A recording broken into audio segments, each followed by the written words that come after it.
Tonight, the Women's Champions League quarter-finals continue. In this video, we preview all of the action in the second legs. We look at whether Bayern have any chance of overturning a 2-0 deficit to Lyon as they now face them away from home, and how Arsenal can turn the tie around after losing 2-0 away at Real Madrid last week. This is our UWCL quarter-finals preview. Alright, let's get into it then. It's the Champions League quarter-finals second legs, and we're back again, of course, with previews for tonight's action. We've got two games tonight. The early kickoff, which will start with Lyon versus Bayern Munich, Harry.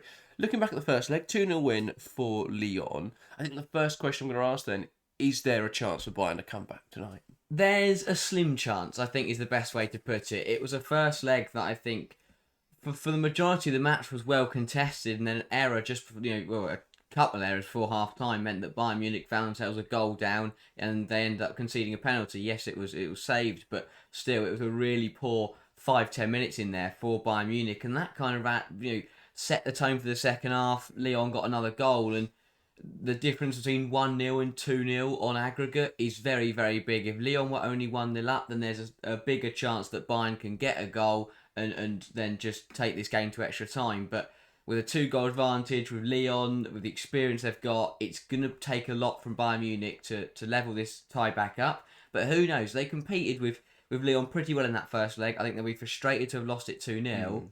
And now they travel away to a side that know how to win these kind of games, know how to get the job done. It's a really, really tall order, but if they do it, it would be one hell of a football game. I think the fact they're travelling away for the second leg definitely has a huge impact for me. I think if this was the Bayern home leg that we were going into, then maybe I believe that they could turn it around. I just think with that 2-goal deficit, going away to Lyon, it's a bit of a fortress there. Lyon are a very strong side.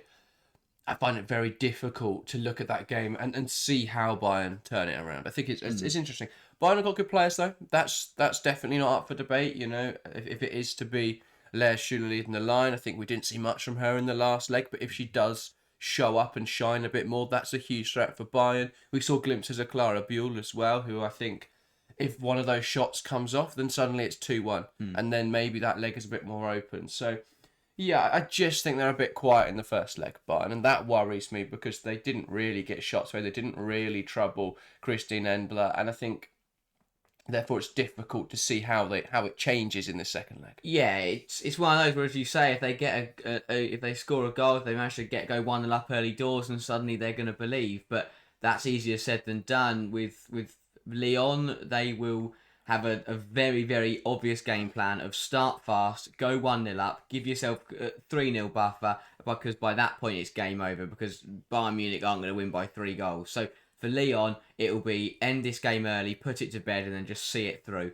For Bayern, they've got to try and upset that. They've got to start fast. And to be fair, they did that at home last week, so they can do the same thing. And as you say, if one of those Buell shots does find the top corner, or if they can get an opportunity for Schüller or anyone, just have a go. I think that's got to be the main thing from Bayern, is to get shots off. They've got to test Endler, and you never know, because if you have a go from 25 yards and it does fly in, suddenly you've got all the momentum and you've halved the scoreline. So let's see what happens. The problem is I just don't see, but I don't. It's going to be difficult for Bayern to win by 2 goals. I don't see them keeping a clean sheet. So by that point, by that knowledge, they're going to have to score 3 or 4 to win this tie. So it's going to take a lot. Yeah, I think as well we'll see some changes from the Bayern side that lost in the first leg. I would be surprised if Sembrant started again. I think they'll bring in Viggersdottir. I thought Sembrant was really poor. The mistake she made for the Chawinga goal was amateurish, and yeah, I just think that cost them really. That cost them all the momentum they built up in the first half. So that was hard for them. I mean, none of the defence apart from Gwyn really covered themselves in glory. So, but I think if you bring in Viggersdottir, I think everyone improves. Maria Gross, penalty save, but probably could have done a little more for both of the goals that they conceded. I think Caruso struggled in midfield. I think it was an interesting choice to play her in that pivot because she is a more attacking player. And I think the strength of Lyon just overwhelmed Bayern, really. So that was difficult, and I don't think Dortmund did a lot on the right flank either. So I think there'll be some changes in this leg. What they look like for Bayern, we'll have to wait and see. But they've got to change something from that first leg because it simply wasn't good enough. Yeah, they've got to do something different. They've got to find a way, which it's going to be difficult, but they've got to find a way. Clara Buell still shot and just couldn't put it in the back of the net, really. But Bayern have got to find a way, something that is going to upset Lyon, which is very difficult to do. Joe Montemuro has had the better tactically of every manager that he's come up against this season so far, and it's going to take something. If Bayern can find it, then they give themselves half a chance. But Lyon, they ran the show last time. They do so well to win that midfield battle, and then they just dictate the game from there. And even when you feel like you're in the game, suddenly 5 minutes later you can be taken completely out of it. So, but that's what Lyon do. That's what top sides do, and they will expect to see this result through, get themselves into the last four, and see what's going to happen there. But out of all the ties, well, potentially not tomorrow's, but this one feels like it's got the least chance of a turnaround just because of Lyon's strength. But who knows? We've seen stranger things happen in these Champions League games. All it takes is a little bit of fortune, a little bit of luck. You get the rub of the green, and you could come away. Bayern could come away winning this game 3-0, and suddenly they've pulled off one of the greatest quarterfinal comebacks ever. So, if they can find it, if the big players can step up, then they can definitely try and cause Lyon problems. It's whether those problems will be enough to overturn a 2-goal deficit. Yes. So how do Bayern go about limiting the threat of Lyon? Because obviously we know they've got strength across the side. We know that they're a very difficult team to beat. Which individuals do they try and isolate, and how do they limit the effect of Lyon's attack? It's really difficult because it's not Lyon aren't one of those sides where you go, right, their best players, they're strikers, so you take the striker out of the game and it's going to impact the rest of the team. If you take one of that Lyon front line out, the other two are still really, really dangerous. I think that it's all round from Bayern. It's going to have to be that. And I think I don't like when teams do this, but I don't think they've got a choice because it makes them feel so weak. But they're going to have to sit in, like we see a lot of sides do against the bigger teams. Sit in and just pat that penalty area. Let Lyon have the ball out wide. Let them have the ball outside the area. If Heaps or somebody scores from 25 yards, then all you can do is turn around and applaud. But keep that penalty area very compact. If they try and get the ball into the 18-yard box, just smash it out, get it gone, and that penalty area defending is going to be key for Bayern.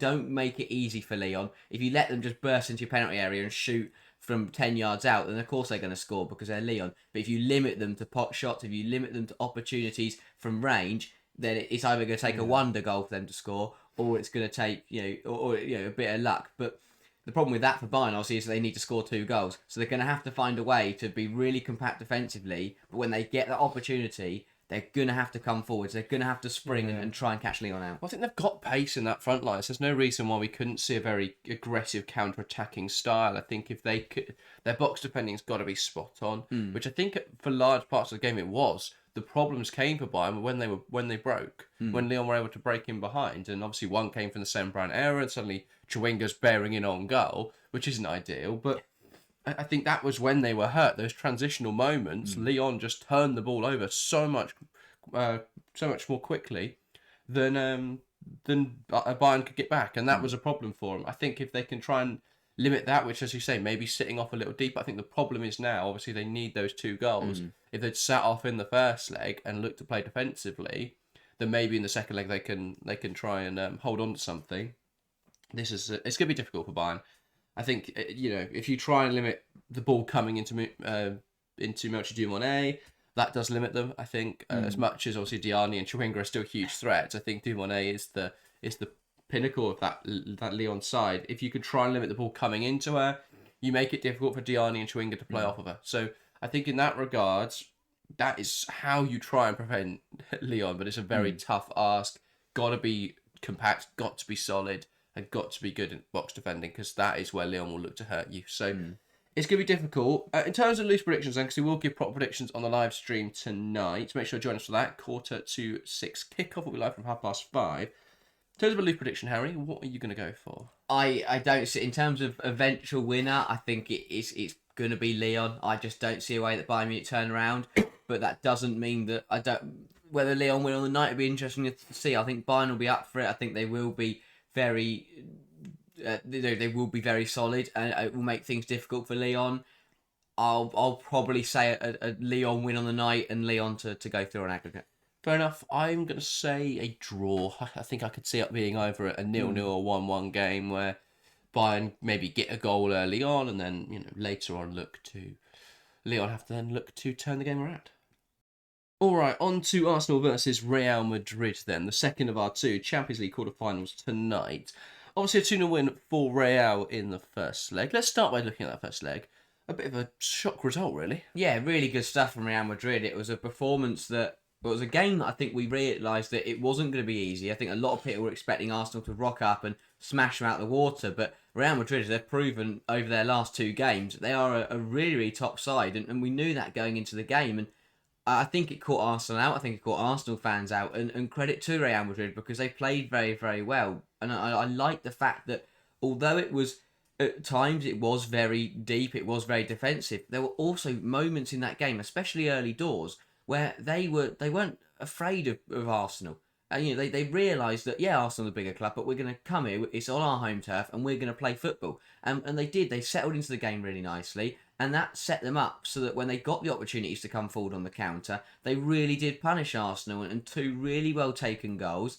Again, as we said with the other all the other 2-0 ties, the difference between 1-0 and 2-0 is absolutely massive on aggregate. And Arsenal will be very frustrated to concede that Athena goal, towards the latter stages of the match. But credit to Real Madrid, they were brilliant defensively. Some brilliant tackles in there from the likes of Lacra and Toletti. They did so well on the counter, and they've set themselves up really nicely because they know they now don't have to win this game to go through, and that is absolutely crucial for Real Madrid because even if Arsenal win 1-0, Real won't care. So they've put themselves in a really, really good position. Yeah, they've had a great last week. Real Madrid, of course, with the El Clasico win as well on Sunday. I think they've put themselves in a position here where they'll feel like they can get a result against Arsenal, and that's the really important thing. They'll come into this game full of confidence, full of belief. I think the problem is, I just look at the Arsenal side. I look at the demolition job they did on Liverpool on Saturday as well.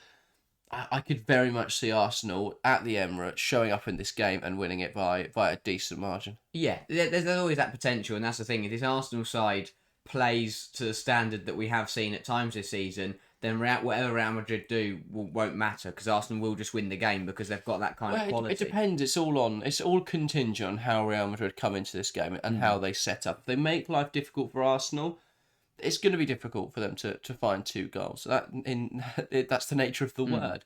But if they come in and they play like they have in other games this season, then I think Arsenal will win. It depends on the team performance, depends on individuals. If Lacra gets to every ball again that comes into the penalty area, they'll be all right. If Carmona doesn't get caught too high up the pitch, then they'll be all right. So it just depends on how those individuals play. But I think Real, as we saw from last week, as we saw from Sunday, they're becoming more of a team now.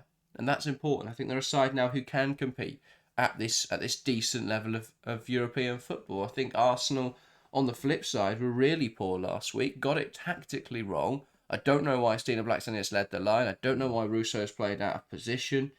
It was a really bizarre showing for those reasons. And now they're in a position where they have to get quite a convincing, quite a comfortable result against Real Madrid on Wednesday, which I'm not sure is going to happen. Yeah, I think Arsenal went into that first leg expecting, it's going to be difficult. We'll rotate a few roles around here. We'll bring Stina Blackstenius in. We'll make a couple of changes, and we might draw. We might win the game 1-0, and that'll set us up nicely. I don't think they anticipated losing this match 2-0 because, as you say, they've now got a lot of work to do tonight, and I think that if they can start fast, if they can get an early goal, then they put themselves in a really, really good position. But the problem is, if Real Madrid settle into the game again, Real will get chance on the counter because of the quality they've got in that front line with the likes of Caicedo and whether Redondo plays or whoever.